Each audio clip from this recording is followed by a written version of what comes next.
Every single one of us has been brainwashed by society to believe that divorce is a failure. Every single one of us. We've been told that since we were young. Oh, this person's getting divorced. Oh my God, I can't believe that. But let's not forget this one very important principle, and that is that sometimes the very worst things that happen to us in life are the very things that put us on this path to the most exciting new stage in our life.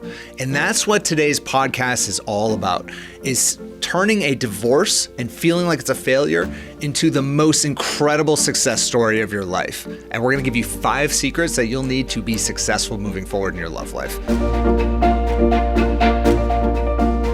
Gary, you excited for this one? I am, because this is the funny thing about relationships and weddings. No one thinks they're getting divorced, right? When people walk down the aisle and the day they get married, no one thinks this isn't going to work out. We're full of hope. I have. Not with my... Wait, what? No, not with my wife, but with other people. Oh, yeah. Walking down the aisle. Yeah, as you see them like walking, yeah. But I'm like, over under a year. We'll see. You know what? That is the thing with what we do is, don't you just feel every time you meet someone in a relationship, you kind of like start setting the odds in your head? Oh, yeah. Oh, yeah. It's not good. No, it's not good. But the thing is, in their minds, it's 100% sure that they're going to last forever. And that's so romantic and sweet, and turns out wrong, because, that husband who was the man of your dreams doesn't always work out to be that person. And that's just life. Like, life has a funny way of surprising us like that. But the thing is, life moves on, and we don't want to be alone forever. We want to have someone to share our amazing life with. And so that's going to require you to get back out there. The thing is, in the time that you've spent since you've been married, dating's changed. The rules have changed. The technology has changed. Where is that guy that's going to be the next Mr. Right for you? It might be online. It might be, in your friend group. It might be at work. Who knows? But the things and the places where you have to look, it's just harder. It's confusing. Sometimes people feel paralyzed by this. But the good news is we're here to help. And you want to take this help, because every once in a while I hear somebody say, I don't need any help. I'm just going to use good old trial and error, which I think is a funny way to put it, because I think trial and error ends up being trial and trauma for most people, right? As you're making those errors hurt, particularly when it comes to your romantic relationships. And so let's help you skip all of that. Let's help you skip the trauma. Let's take something that seems hard, this dating after divorce. With our help, we're going to put it on easy mode and take the difficulty out of it. And we're going to talk today about 5 things that you need to get good at, and we can get you started with those things today. I think that that's a really interesting point, is this idea of trial and trauma. I've never heard you say that before, but most people, when they date, if they're dating without coaching or love strategies or anyone else, whatever, and without outside professional help, they perceive rejection as a reflection of their own being, of what they are not. Like, they're like, oh, he doesn't like me. There must be something about me, my age, how I look, what I said, and things like that. And I would say probably the first thing we do with our clients is we reframe the idea of rejection. And by reframing it just as a starting point, it'd be like, it's not really rejection at all. You go on a first meetup with a guy and he doesn't call you the next day, he's a dud. It depends on the scenario. But we just by having some tools and reframing it, suddenly now you have a framework to work off of. And so that's a lot of what we want to do today, is reframe a lot of these things that are required for dating in the 21st century that probably a lot of you didn't have when you were dating 20 years ago, 30 years ago, or longer, and be able to use those to your advantage. So let's just jump into the first one. This is probably the biggest one that many of you are like, what happened to society? And that is online dating. Online dating is God, I hate to say it, but I'm going to say it, a necessary evil when it comes to dating. It really is. It is like jet fuel to your love life. And that jet fuel, it is going to propel you, but you're also going to meet a lot of duds, and you're going to also have to find and sort for some of the studs. And it's going to require a certain mindset and a certain strategy, not only with your profile, but also how you're going on these meetups all along the way. Now, the key thing is, of course, with a profile, there are your pictures and then writing the profile. So when it comes to writing a profile, don't be afraid to show who you really are and be your authentic, quirky self. We want you to be different. I don't want you to just cast this super wide net and just be everything to everyone on it. No, let's whittle it down into the unique, beautiful snowflake that is you, that unique characteristics that just makes you stand out there. And also with your profile pictures, we want to do the same thing. Of course, you want a face shot, you want a full body shot, but have some pictures in there that are very, very unique to you, that convey you in a totally different light than everything else that's out there. But buyer beware. Final point when it comes to online dating. You will experience scammers. It's nothing new to just you. Everyone experiences it. It is just par for the course. Some people will look at get one scammer and be like, that's it, never again.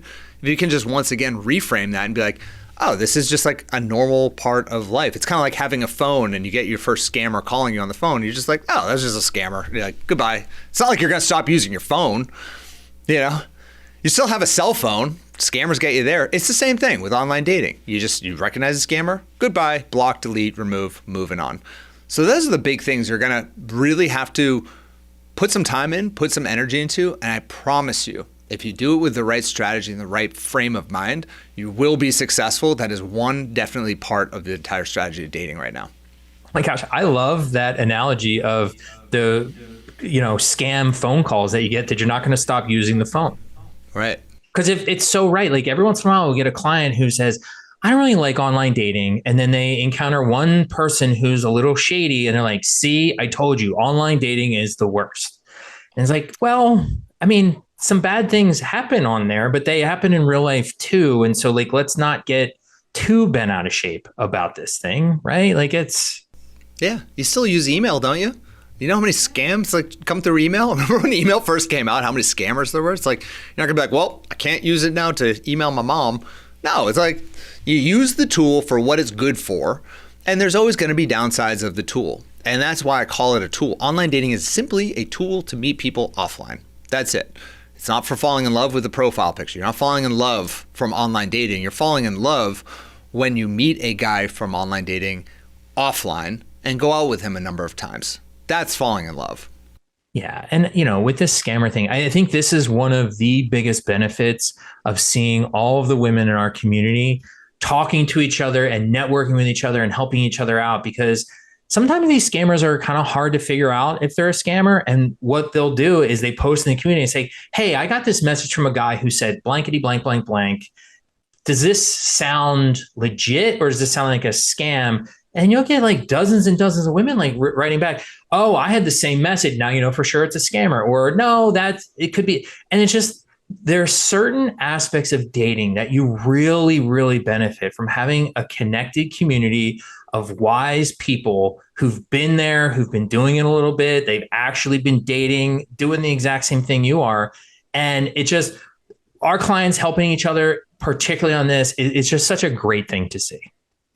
Amen to that. I agree. So the second thing that you're going to have to get good at in all of this is navigating lots of choices. With online dating, you're going to have more than one option.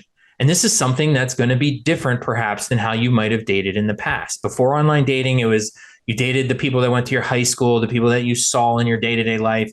The pool was much smaller. Now, bigger pool. You're going to get a feeling of a lot of attention, and that attention feels good. Now, one of the things you want to do with the online dating is narrow your pool. Like Adam was saying, like, unique snowflake, what's unique about you? Old dating was, I want as many people as possible interested in me. That's not actually what you want. The people interested in you are the people that you actually want to date, that actually want to date you, because you don't want to waste your time. There's two downsides to having way too many people interested. And the first one is just wasting time. You don't want to spend your time getting to know, going on dates, texting guys who really aren't a great match. So You want to be nice to them, but you also need to figure out how to move on. The other thing that happens is when you have a lot of options, you get what we call in psychology the paradox of choice. There's a very famous study about jelly and mustard tasting stations at a supermarket where they had two different versions of those tables.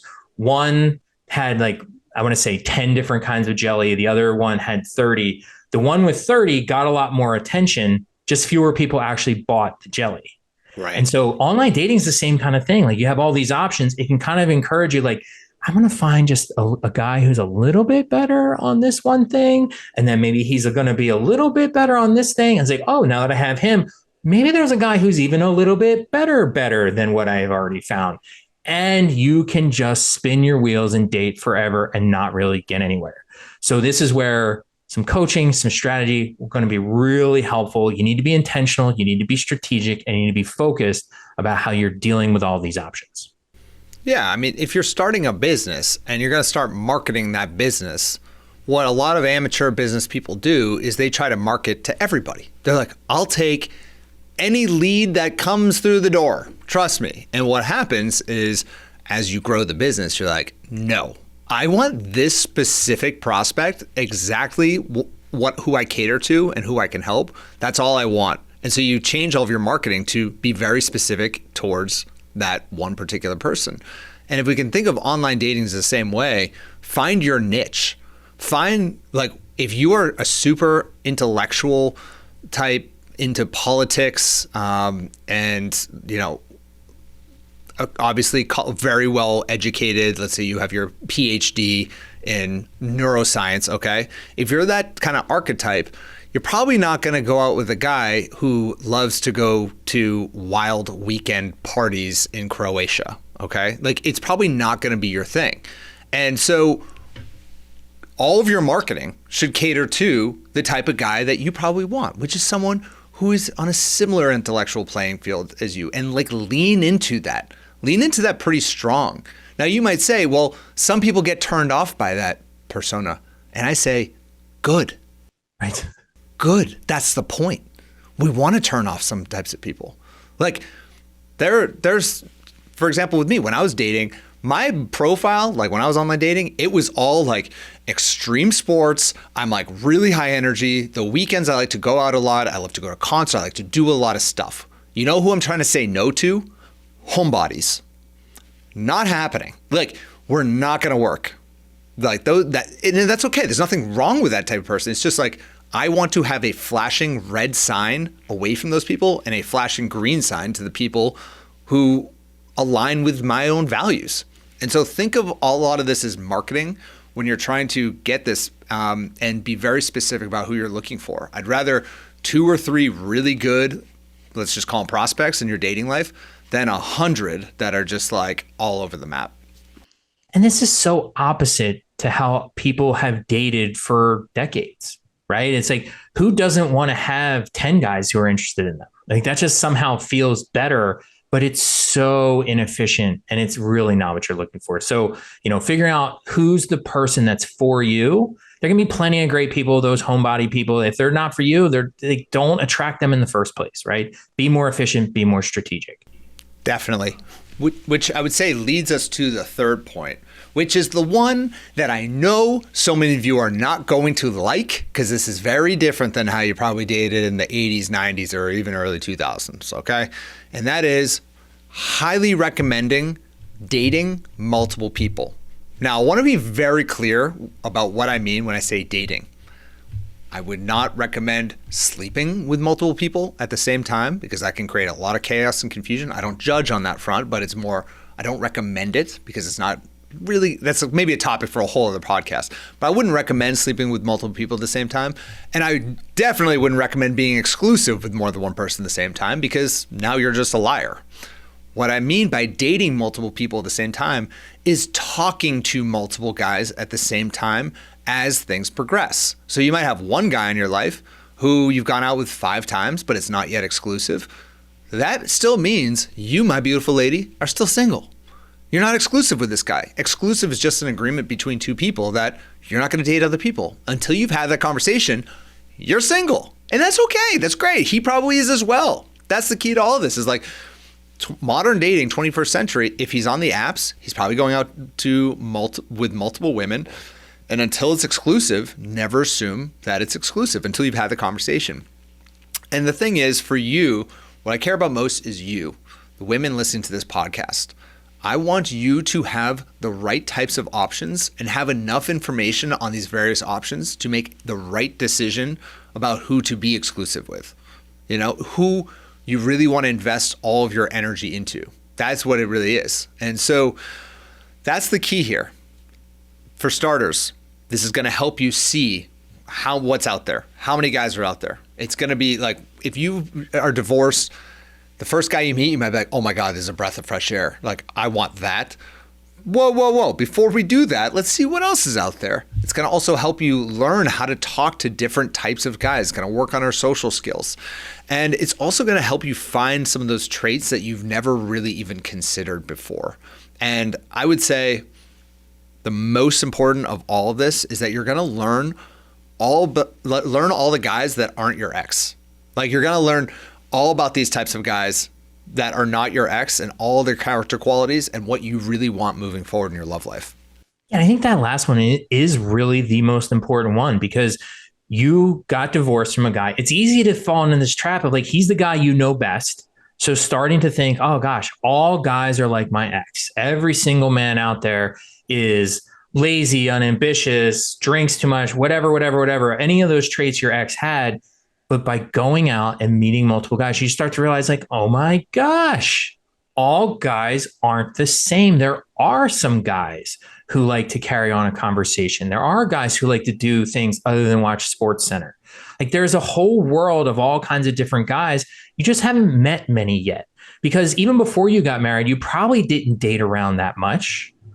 And so this is your chance to really learn what's best for you. I make this comparison all the time, and I think it's helpful, which is, you know, when you get divorced, it's like losing a job that you thought was your career, right? You're in a long-term job, you thought it was your career, and it didn't work out. You got let go, you left for whatever reason.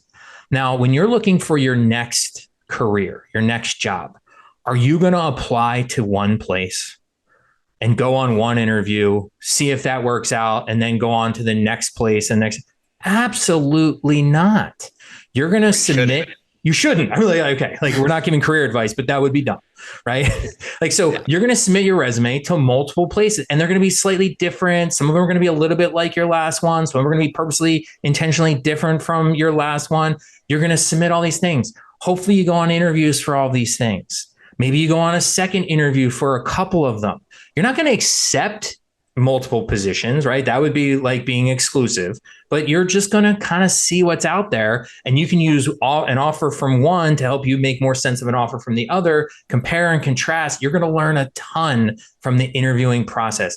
This is the exact same thing, because in important things in our life, we're not just going to wing it. We're going to be intentional. We're going to be strategic. And the same thing happens with dating after divorce. This reminds me of like one of my first clients that I worked with, who is a female. When I switched from coaching men, being a love coach for men, to working with women. This is probably 13 years ago. But I remember when I first met with her, oh my gosh, she was a tough cookie. And I remember she looks me in the eye and says, Adam, I don't know if I'm ready to date because all men are narcissistic pigs. And I'm like, oh God, what did I get myself into? And I look her in the eye and I'm like, so am I a narcissistic pig? It's a starting point. I'm like, wait a second. That's a pretty broad statement, I gotta say. But I didn't say that. I said, well, interesting. So it sounds like we've had a pattern of really rough guys. Tell me about your dating history over the past 6 months. How many guys have you gone out with? And let's walk me through that. And she's like, well, I really haven't gone out with more than just one guy, and he was a narcissistic pig. And I'm like, oh, okay, got it. So it's just, we have a data point of one, and that's what I'm working with. That's okay. And hey, I get it. And some of it, the thing is, it was very surprising because a lot of times I get it. You go through a string of really rough guys and it can lead you to that decision. But the reality is that for women that we work with who follow the little love steps and are getting out there, meeting multiple guys, 100% of them, once they start going on multiple dates, and this is 100%, they actually break that belief system that all men are the worst.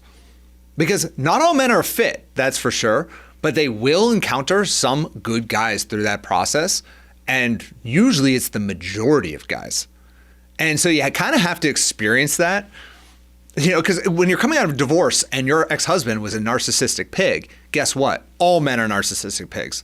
But once we start getting out there and we start experiencing all these different types of guys, suddenly it's this awakening. You're like, all men aren't the worst. Good. That's a good starting point. Now we can build on that. But I've learned you can't just tell people that. You can't just be like, no, all men aren't the worst. Like, trust me, we have so many relationships. We've helped women get married. So I've learned to not even do that. The key thing is like, just get out there and start dating again and come back to me in a month and we'll talk. You will see. And I'm so glad that you clarified. Most of the guys you date are going to be good guys. Most of them, right? If you've had the unfortunate luck to date one narcissistic pig, right? I just love that word. Like, you said narcissistic pig like 10 times. It's just bad luck. And it seems like they're all that way and they're not. Promise. But like you said, experience is the best teacher. You actually just have to go out and see for yourself. But then just remember that you heard us say it, right? And that we were. Yeah. And we're not, some people I feel like are thinking me and you are both narcissistic pigs right now by saying this, but. No, that's just, takes one to know one. No, that's wrong. That's wrong. Good one, Gary. Good one. All right. So the next thing that you have to get good at dating after divorce is you just have to rediscover and recalibrate your flirting. Chances are while you were married, you didn't do a whole lot of flirting, right? And so now you have to get good at flirting. We say something a lot at Love Strategies, which is be easy to approach, hard to attain. And so it's not going to feel natural at first because you're a little out of practice. You may not be great at it at first, but like all good things, like I just said a second ago, experience is the best teacher. Get out there and do it. And one thing that's different in modern dating is it's okay to show that you're interested. That doesn't mean anything about who yours is. It's like there's no like baggage associated with that. It's okay to show that you're interested. And so what I say to clients all the time, particularly when they're dealing with guys who themselves aren't narcissistic pigs, they're not way out there and all this, you have to have a big welcome mat. You have to make it clear to guys that you are interested in being approached. You have to smile, make eye contact, smock, right? And flirting doesn't have to be... Smocking is, just so for those who don't know, smocking is smiling while talking. Smocking. Yeah, you smile and you talk, right? And so this is all good flirting. Flirting does not mean being highly sexual. And I think that's the thing to really, really emphasize here is that we're not saying to flirt by being overly... Guys' minds are going to go there anyway. You don't have to be sexual at all. Be playful. Have an intellectual style of flirting. Challenge him a little bit. Tease him a little bit, right? Make it a little competitive almost. And so this all takes a little bit of practice. We have many other podcasts on flirting, so I'd encourage you to check those out. But flirting is definitely something that you're gonna get good at in this post-divorce dating era of your life. Yeah. Well, we just finished our second event of a very, very, I'm almost going to call it a secret society because it's a very select few of clients, a number of clients. I guess it's not so secret since I'm talking about it in front of probably 100,000 people right now. You're terrible at secrets. I'm so bad. I can't lie, and I'm so bad at secrets. Gary knows I have a huge mouth. I got such a big mouth. But yeah. So anyways, here's our secret society. I'm not going to tell you anything about it, but we do have a select few number of clients that we get together with 3 times a year here in Boston. That's all I'll say. And we have a very fun thing we do on Saturday night, which is, and it's something I wasn't sure if this was going to go well because many of our clients are in their 50s and 60s, most of whom have been divorced. And we started this on the first event, and that was we're going to go out Saturday night and have a trophy for she who talks to the most guys. And I want to see what happens, right? Gary, remember the first time? I was like, I don't know if this is going to work. Like, I've done this with men, and it works well when I was coaching men 15 years ago. Are these women going to jump on this? Like, I don't know, because there's a lot of young men that are at this event, and like, are they going to want to talk to those guys? oh my dear God, at the second event, did it work so well? These women, and now we had a couple dozen plus, I don't know, 25 people there. They were running into this party and this event that was going on at this secret place that we host this event. And they talked to every guy there, flirting, having a good time. Some of our local clients connected with some guys and gave out their phone numbers and have dates now from that. It was wild. And that energy is only just now propelled them because they're in one of our special secret programs I can't talk about. You have to be a client to be in it. But I just spoke to them last night, and so many of them are coming out of this experience and talking to guys everywhere they go. Big welcome mat. It's like numbers galore. Like they're just giving out phone numbers, talking to guys, and have more opportunities than they've ever had in their life, just because they're going with this whole idea of be easy to approach, hard to attain. Go talk to lots of people, go flirt, be sensual, not sexual. There's a big difference there.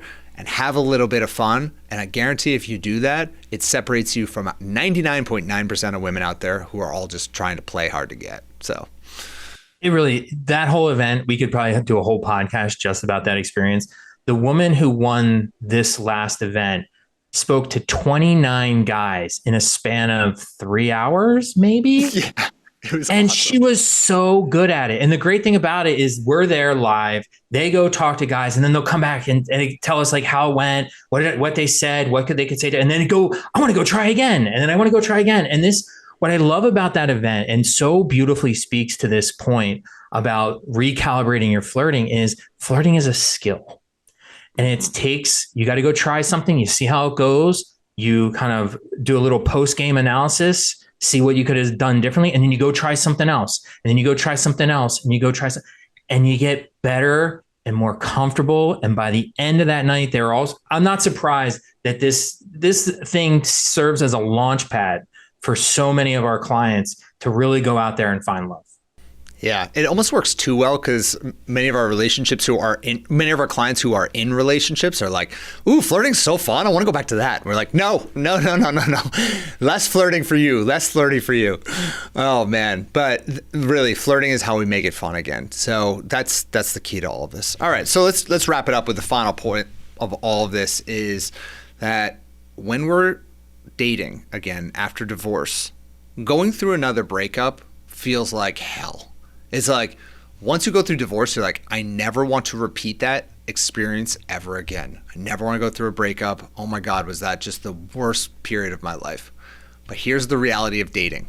Now that you're back on the dating scene, you're gonna have to break some hearts. And you might get your heart broken as well. And that's okay. And that is okay. Because the thing is, when you're getting out there and dating and you have a lot of options, you're going to be saying a lot more no's to men than you're going to be saying yeses. And that's great. Like when you have lots of options and you're talking to guys and you're working the process, a lot of what we teach, you're going to have to reject some guys. And the problem is you might have some pain associated with breakups at this point. But I urge you to look at this as a natural part of the dating process. When we're first dating, you might go on a couple dates with a guy, you find out, he's not really for me. End it. Move on. He's going to be okay. Guys are used to being rejected. And honestly, I hate to say it, but you turning him down or breaking up with him isn't going to ruin his life. He's going to be okay. What matters most is protecting your energy and setting you up for long-term success. So we are going to have to create some new associations with this idea of breakups and ending things so that you don't get sucked into another really bad marriage or relationship. Yeah, like we portray this as you're going to have to get comfortable with breaking hearts. But here's the reality. You're not going to break his heart. At work, he'll be mildly disappointed. But here's the thing that's true.